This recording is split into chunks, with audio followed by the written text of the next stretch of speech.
മുഖ്യമന്ത്രി ചർച്ചയ്ക്കിടെ ബാലുശ്ശേരിയിലെ നിയുക്ത എംഎൽഎ വി ടി സൂരജിന് മുന്നറിയിപ്പുമായി ദളിത് കോൺഗ്രസ് ജില്ലാ വൈസ് പ്രസിഡന്റ് വി ഡി സതീശനെ പിന്തുണച്ചില്ലെങ്കിൽ വി ടി സൂരജിനെതിരെ പ്രതിഷേധിക്കേണ്ടി വരുമെന്ന് എം സി അനീഷ് പറഞ്ഞു.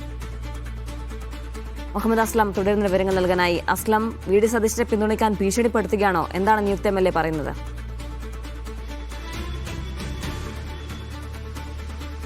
വലിയ തോതിലുള്ള പ്രതിഷേധം സംസ്ഥാനത്ത് ഉണ്ടാവുന്നതിന്റെ ഭാഗമായിട്ട് തന്നെ പല സ്ഥലങ്ങളിലും എംഎൽഎമാർക്ക് സമ്മർദ്ദം ഏറുന്നുണ്ടായിരുന്നു. ഇപ്പോൾ വി ടി സൂരജ്, ബാലുശ്ശേരിയിലെ നിയുക്ത എംഎൽഎ വി ടി സൂരജിനെതിരെ പ്രതിഷേധിക്കേണ്ടി വരുമെന്ന് ദളിത് കോൺഗ്രസിന്റെ ജില്ലാ വൈസ് പ്രസിഡന്റ് എം സി അനീഷാണ് ഇപ്പോൾ സാമൂഹ്യ മാധ്യമങ്ങളുടെ ഒരു വീഡിയോയിലൂടെ പറഞ്ഞിരിക്കുന്നത്. അദ്ദേഹം ഉന്നയിക്കുന്ന കാര്യം V T Sooraj K C അനുകൂല നിലപാട് സ്വീകരിച്ചു എന്ന് പറഞ്ഞുകൊണ്ടാണ് അങ്ങനെ മുന്നോട്ട് പോവുകയാണെങ്കിൽ സ്വാഭാവികമായിട്ട് ഞങ്ങൾക്ക് ഇവിടെ പ്രതിഷേധിക്കേണ്ടി വരും. ബാലുശ്ശേരിയിൽ അടക്കം വലിയ തോതിൽ വിജയത്തിലേക്ക് എത്തിയത് അത് വി ഡി സതീഷിനുള്ള വോട്ട് കൂടിയായിരുന്നു. അത് മറന്നുകൊണ്ട് കെ സി വേണുഗോപാലിനെ പിന്തുണച്ച് ശരിയായില്ല എന്ന രീതിയിലാണ് പറയുന്നത്. അതേസമയം കെ സി വേണുഗോപാലിനെയാണ് വി ടി സൂരജ് പിന്തുണച്ചതിന് എന്തെങ്കിലും തെളിവുകളില്ല. മാത്രമല്ല ഇതുവരെ പുറത്തു വന്ന രേഖകളിലും തന്നെ വി ടി സൂരജിന്റെ പേരുകളുമില്ല. അതേസമയം തന്നെ അത്തരം ചില പ്രചരണങ്ങൾ നടക്കുന്നുണ്ട്. അതിന്റെ ഭാഗമായിട്ട് വേണം ഈ ഒരു പ്രതിഷേധം ഉയരുന്നത്. നമുക്ക് കഴിഞ്ഞ ദിവസം നാദാപുരത്ത് നമ്മൾ കണ്ടിരുന്നു.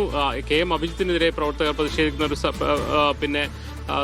അവരെ കാര്യങ്ങൾ ചോദിക്കുകയും ഫോൺ വിളിക്കുകയൊക്കെ ചെയ്ത സാഹചര്യം ഉണ്ടായിരുന്നു. അവിടെയും പരിപാടികൾ നടത്താൻ കഴിയാത്ത സാഹചര്യമുണ്ട്. ബാലുശ്ശേരിയിലും സമാനമായ സാഹചര്യമുണ്ട്. ഇവിടെ ദളിത് കോൺഗ്രസിന്റെ ജില്ലാ വൈസ് പ്രസിഡന്റ് തന്നെ ഒരു വീഡിയോയിലൂടെ തന്നെ പ്രതിഷേധ ആഹ്വാനം ചെയ്യുന്നു എന്നുള്ളതാണ് വസ്തുത. കഴിഞ്ഞ ദിവസം ഉള്ളേരിയിലും ബാലുശ്ശേരിയിലൊക്കെ തന്നെയും വി ഡി സതീശന് അനുകൂലമായ പ്രകടനങ്ങൾ നടന്നിരുന്നു. അതിലൊക്കെ തന്നെയും നിരവധി ആളുകൾ, സ്ത്രീകൾ പുരുഷന്മാരടക്കം നിരവധി പേർ പങ്കെടുക്കുകയും ചെയ്തു. എന്തായാലും താഴെത്തട്ടിൽ സമ്മർദ്ദം ഇപ്പോഴും തുടരുകയാണെന്നാണ് നമുക്ക് മനസ്സിലാക്കാൻ കഴിയുന്നത്.